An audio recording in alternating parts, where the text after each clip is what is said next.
Senin sesin bir dünya, içimde nur kimi yanar.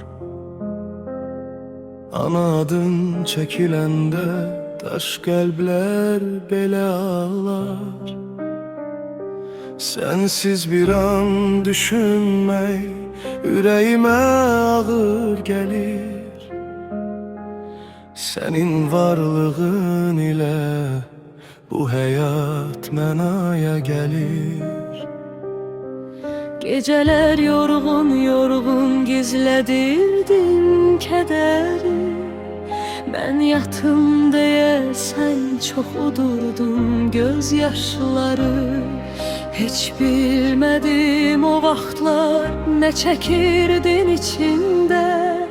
Ana sen yanırdın da ben gülürdüm içinde. Ana, varlığın hayat verir her zaman. Ana, yüreklere hayat, varlığa mekan.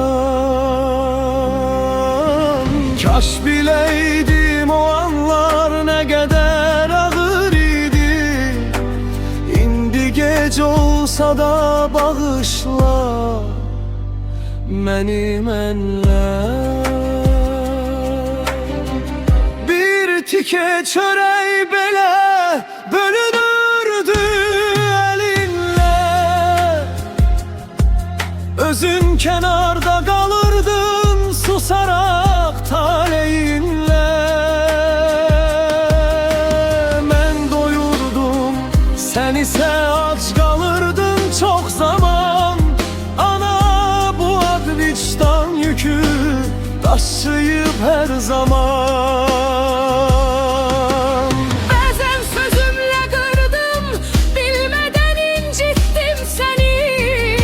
Sen sustun, içinde gizlettin o herkesten gizli.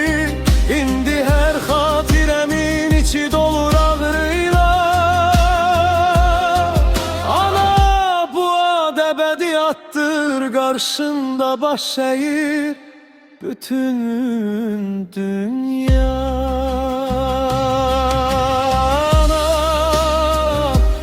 seni çağırıram, sesim batır ana. Seni incittiğim günler gözlerimin önünde yanır.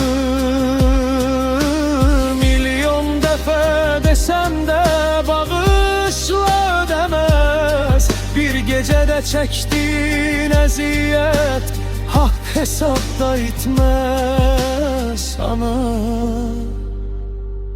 Geç kalmadan deyirəm, seni çok istəyirəm.